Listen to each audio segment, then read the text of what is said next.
Bad news, dia mungkin nggak ngerti kebutuhanmu. Good news, belum tentu dia nggak sayang. Good morning, suara Aulia, cak sihir. Aku bikin video abis Zumba lagi, masih stay di sini. Tempatnya enak banget untuk bikin video. By the way, aku nggak ngulangin kopi yang kemarin karena terlalu manis, dan ini pas banget. Yang basic emang udah paling enak, kopi gula aren. Dia nggak manis, balance. Oke teman-teman, kamu lagi dengerin sesi 3 dari 4 episode spesial di Ngopi-Ngobrol soal 4 things that actually matter in relationship. Well, teman-teman pasti udah gak asing dengan konsep 5 love language versi Gary Chapman. Ada quality time, act of service, word of affirmation, receiving gift, dan juga physical touch. Aku rasa banyak banget yang ngira kalau love language itu cuman berlaku di hubungan romance, tapi sebenarnya itu tuh blueprint diri kita dalam berkomunikasi atau menunjukkan ekspresi yang kita punya dan take affirmation ke lingkup yang lebih universal. Misalnya with your bestie, with your family. With your bestie, misalnya kalian kebutuhannya adalah quality time. Kalian pasti secara otomatis aja, ngalir aja, kalian akan sediakan 1-2 jam tanpa HP untuk dengerin cerita dia. Terus kalau misalkan act of service, bestie lagi sakit, kalian do somethingnya apa? Mungkin kirimin obat atau kirimin makanan, kayak gitu. Tapi kali ini aku nggak akan bahas detail karena kayaknya bentuk-bentuknya juga sudah cukup familiar untuk teman-teman ketahui. Tapi yang aku mau bahas di sini adalah 4 tanda kalau kamu dan maybe your family, maybe your partner, maybe your bestie punya love language yang berbeda.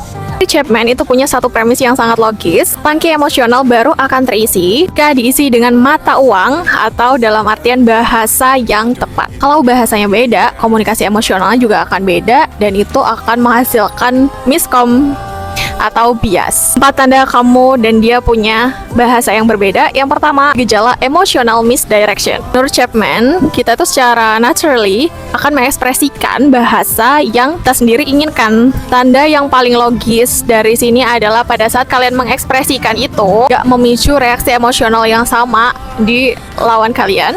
Misalnya kalian love language-nya quality time, tapi dianya sebenarnya word affirmation. Makanya dia sering muji-muji kamu, dia sering ngasih kata-kata manis, tapi kamunya enggak. Kamu merasa dengan cukup ada hadir untuk dia, itu adalah bentuk rasa sayang. Tapi dia nangkapnya beda, karena dia butuh kata-kata, dia butuh afirmasi. Tapi yang terjadi di situ adalah sama-sama mengekspresikan, sama-sama mengkomunikasikan rasa sayang, tapi karena bahasa beda, akhirnya tidak menghasilkan apa-apa di situ. Tangki emosi masing-masing alhasil tidak terisi.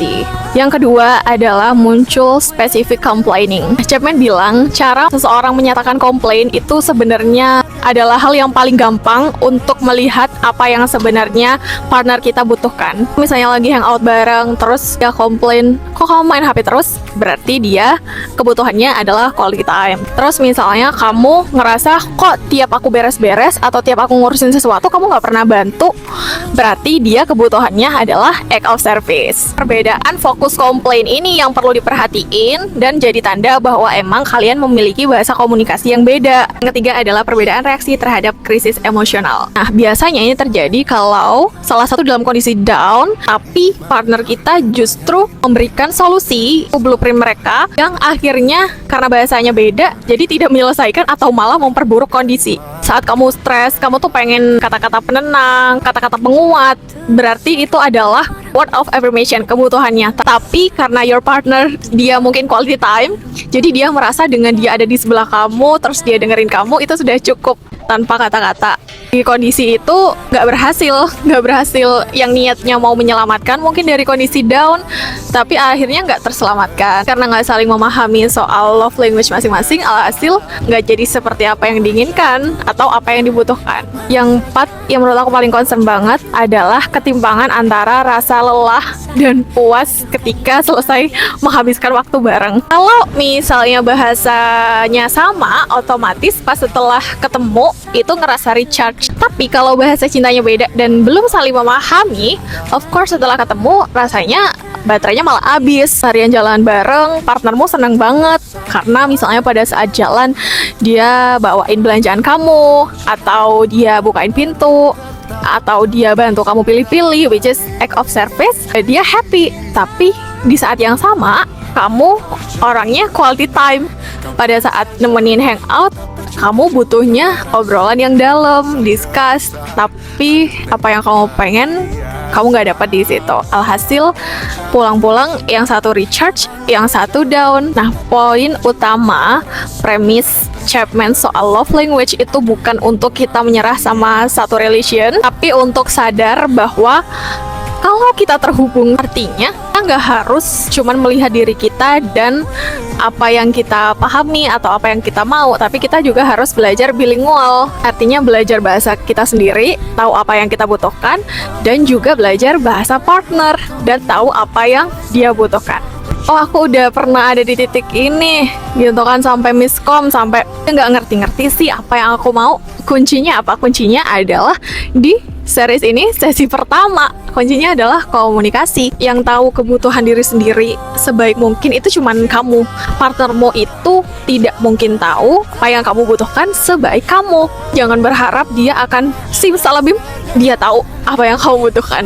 Tapi komunikasiin aja. Act of service berarti misalnya dia kesulitan, kita mesti bantu, karena dengan itu, oh, cara ini partnerku merasa disayang. Terus kalau misalkan aku word affirmation, berarti dia akan belajar untuk sesekali memberikan kata semangat, sekali memberikan kata-kata motivasi. Satu sama lain mesti saling mengerti sih. Ternyata kalau dia word affirmation, aku ada di samping dia, itu belum cukup. Oh, kalau misalkan dia act of service, ternyata ngomong dan kasih kata-kata penenang itu belum cukup kalau belum take action. Jadi sebelum ambil kesimpulan, oh dia kayaknya nggak gitu peduli, coba refleksi dulu. Pasti sebenarnya aku butuhin, apakah yang aku butuhin sudah aku komunikasikan? Kira-kira apakah aku udah tahu ya selama ini apa yang dia butuhkan? Apakah cara nge-treatku udah benar? Apakah kita sudah saling mengerti itu dengan baik? Apakah selama ini kita sudah saling melakukan itu dengan baik? Apakah kita lagi jalan di bahasa sayang yang sama atau beda? Apakah selama ini ternyata aku cuman merefleksikan bahasa yang aku punya? Oke, karena ini ngobrol-ngobrol, nggak afdal kalau kita nggak seruput. Cheers! Enak banget. Segitu dulu dari aku. Next kita akan ke sesi yang keempat, sesi yang terakhir. Terima kasih untuk yang sudah nonton dan dengerin. Semoga ini bermanfaat buat kamu. Ketemu besok lagi.